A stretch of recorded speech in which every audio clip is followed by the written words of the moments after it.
In today's episode of The Tenant, I'm in Gurgaon. In Gurgaon, I'm in the upscale Golf Course Road.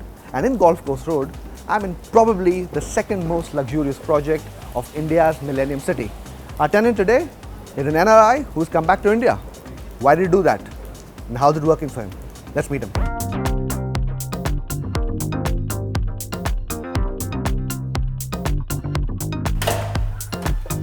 Hi Ashish. Come on in, welcome to Humble Abode. Oh, humble abode, okay. From the looking at the lobby, it doesn't look humble at all.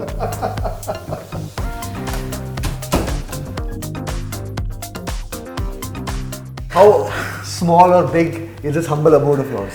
Yeah, this is like I would say 6,400 square feet, super area though. It's like, and I would say the livable space is around 4,000 square feet.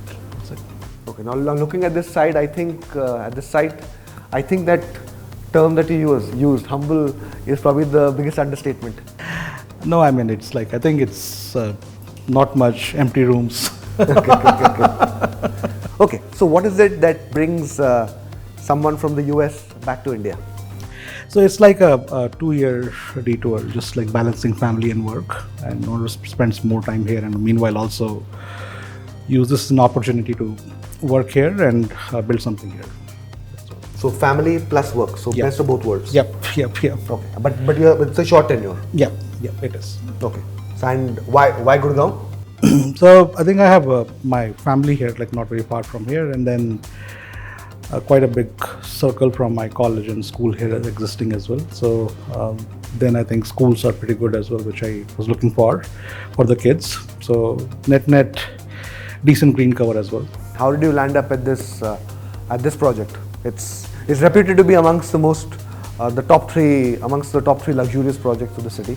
So I think I toured a bunch of places during my last trip to India in late November, early December, and roamed around quite a bit. Liked this particular area because of its amenities. It's closed, gated, not like pretty calm as well. So no noise anywhere else. Good green cover, good place to walk around here and there.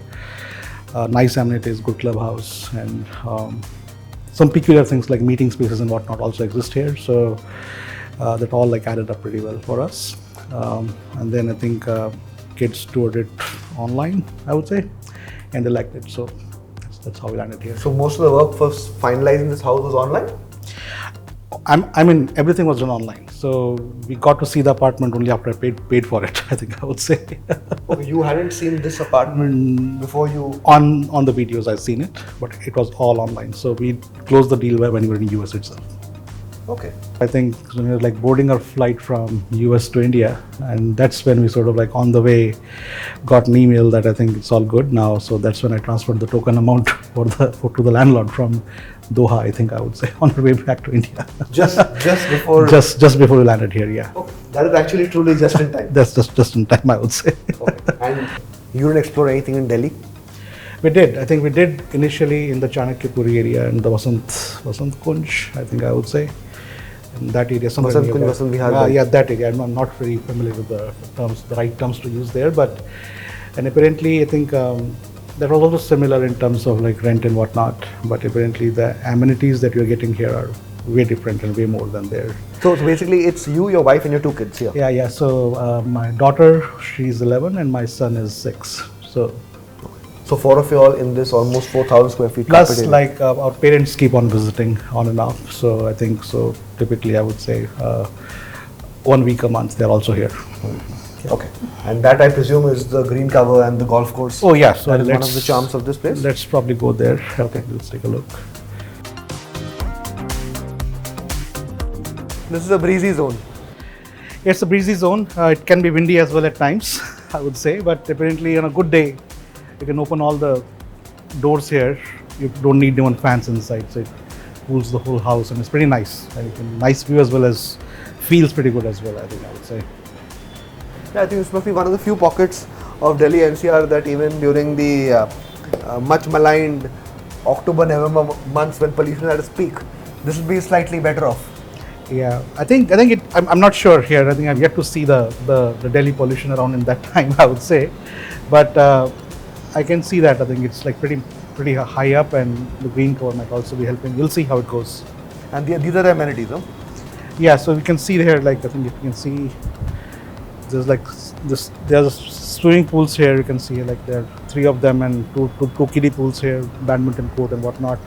That's the clubhouse on the other side.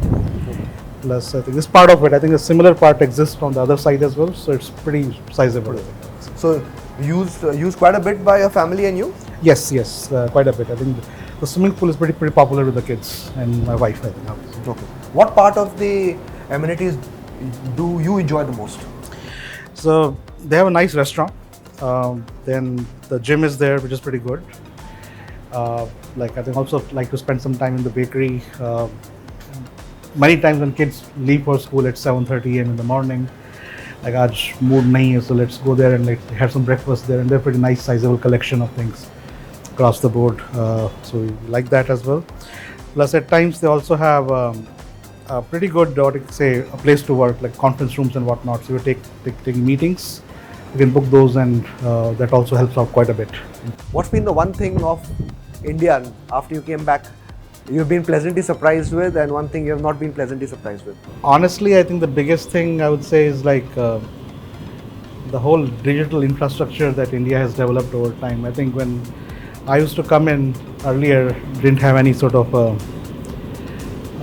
things like say your UPI and whatnot, and it was struggle to pay. And like you keep a wad of cash in your pocket and sort of like start dispensing money. Like back in the day, it was funny thing that you could spot an NRI with a bottle of Bisleri in their hands. These days, you can spot an NRI with sort of like a wad of cash in their pockets, kind of a thing. Yeah, that's an interesting analogy. Just when I look at it, because now most people in cities they tend to be cashless. I mean, since like open a bank account here, life has been very smooth. And the process of opening it was pretty easy.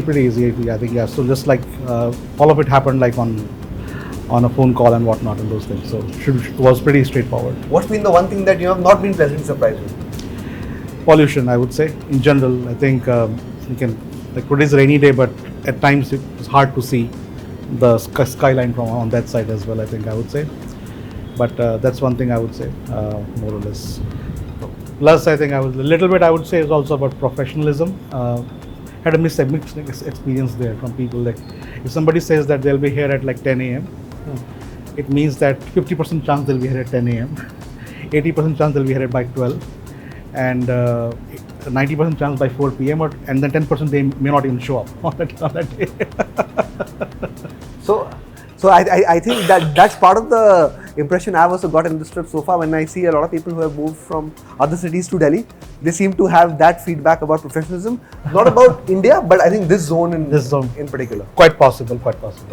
So these were all apartments in some form or the other you may have seen before you came here? Yes. I've explored this area quite a bit, I think, in my tours to India. I think I used to come here like once a year for work. So that's what I've done. Okay, so this is your large balcony, yes, which I'm sure you and your family clearly enjoy. Can we go and see the rest of the home? Yeah, let's go inside.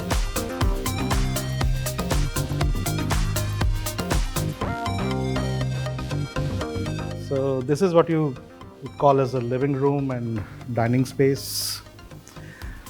So this is the part where you spend most of your time? Yes. Till watching tennis, I can see you're a fan of unconventional players. Yeah, so I like Nick pretty much. Okay. So it's not Djokovic, Nadal or Federer. You've gone for the eccentric. Yeah, he has something else to offer other than like the regular stuff about being disciplined and whatnot, right? Okay. So that's your dining room. That's the dining space. This is the living room, and I mean this is all like on one floor, so it's pretty good. I think that way you don't have to like roam around quite a bit. Some of this was given to you by the homeowner, or this is all purchased? No, this all we got in like last 1 month, and things are still coming in slowly. I think I would say so. It's still in process of settling down. It's been 1 month here. So this all you bought it or you've taken a rent? We bought it. You bought it. Because right now that culture of renting furniture is becoming quite mainstream in. We are looking for long term, and we'll go back. We may take some of it back with us. There, I think so. The kind of furniture you can buy in India is very different than what you can buy anywhere else. So used as an opportunity to like refurbish our house there, more or less. And how about this zone? This for you for working from home? Do you have a particular zone?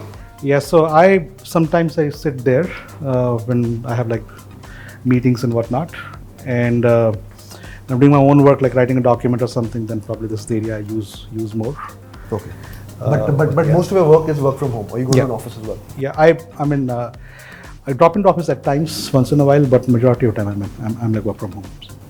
So it's hybrid, but the hybrid tilted a lot towards work from home. Yes, exactly. And typically you start your days at the American Standard Time, or right? That's true. So I think mostly I'm aligned towards Pacific time. So late night meetings and whatnot are a norm. So that's why it's like a quiet place where kids are asleep and I start work. So pretty much here I think is good enough for me. So that's the reason this workstation is here, away from the bedrooms. Yes, Yes. This is the furthest from the bedrooms. Let me put it this way. And this will be the kitchen. This is the kitchen on that side. Okay. Was the kitchen a factor in selection? Do you guys cook a lot? Yes. So both of us like to cook. Okay. So this is the kitchen area. This is the other side of Gurgaon. This is the other side of the Gurgaon, and coincidentally, if you look very deeply, I think you'll be able to see how the whole city evolved. How you can see like which sectors are sort of like single family houses and whatnot, and what high-rise buildings when they came up, whatnot, and the whole DLF area on that side where like near the highway and whatnot. So I think that's all pretty much visible from this side. I think that side of the view is much better though. I would agree with that. Yes. Okay.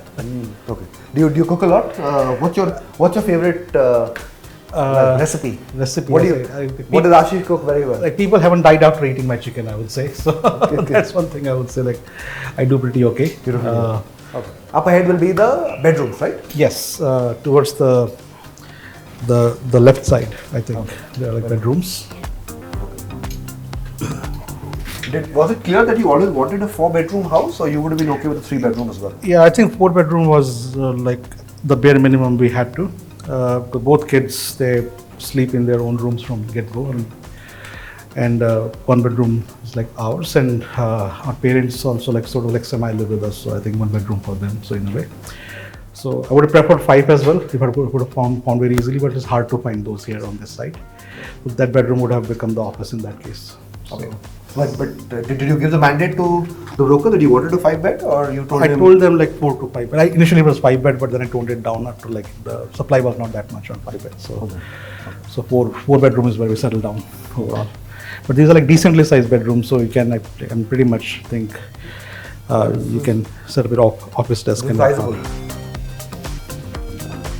So this is your younger kids' bedroom? No, this is like the sort of guest room plus like wherever my parents stay when they are with us. Okay. And you can see here like wooden flooring and pretty much decently sized almiras and everything else. This is flooring and all over the house? Yes, so this is what we got as is, but only this room has the wooden flooring, others do not. Okay. And that has the attached kitchen? That's the attached bathroom. Attached bathroom. Attached bathroom. Like pretty much all bedrooms have an attached bathroom here. So. Okay. And there's a balcony over there? There's balcony with pretty much every bedroom as well.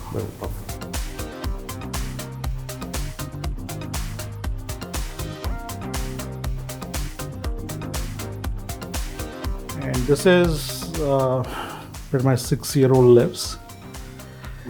You can see like a lot of like small Lego pieces scattered around the room. Watch your feet, I would say. It seems clean, yeah. So this is also an attached balcony along with it, attached bathroom, and this like small table and chair.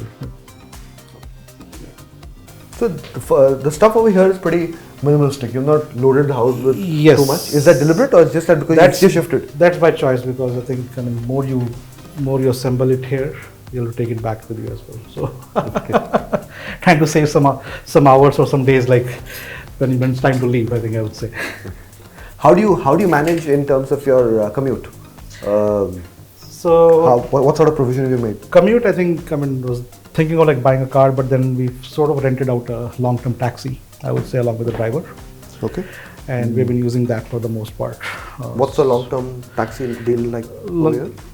Just like an yearly deal, I would say. What's the type of deal you have? So I think it's like an Innova. I'm paying like around like 70,000 rupees per month for that.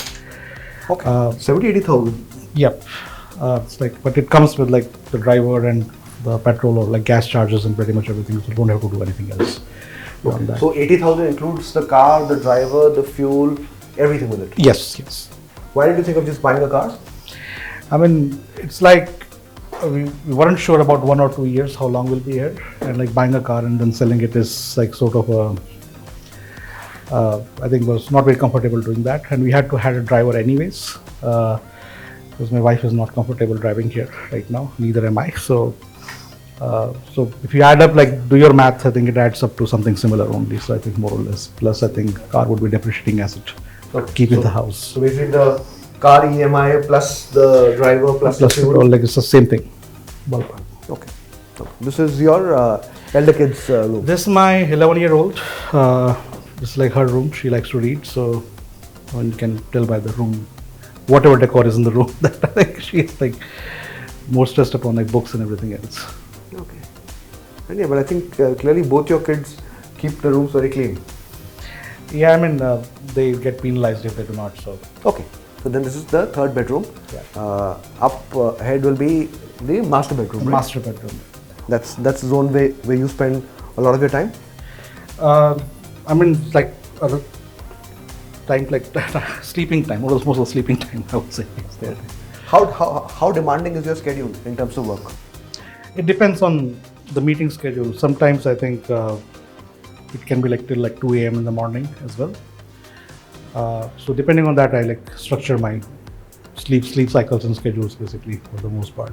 Are you one of those who sleeps very little, or you get your fair share of sleep? Historically, I think like 5 to 6 hours is what I look for.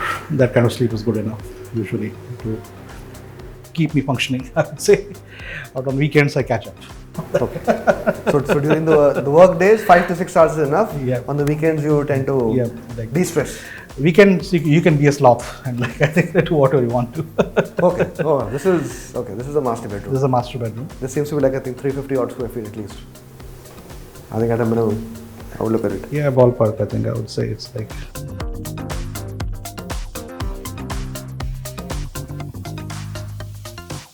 How big was your home in the US?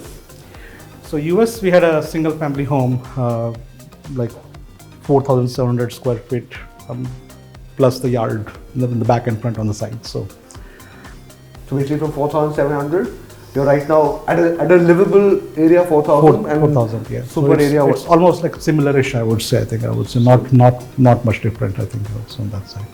Okay. And there's also attached bathroom. Yes, an attached bathroom and like walk-in closet as well on the other side. So, okay, there's a walk-in closet. Okay. So this is the closet, and bathroom is on the other side. Okay.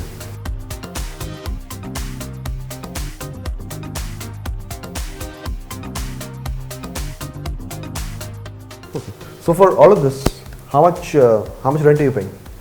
So I'm paying, I think, 6.2 plus maintenance for this.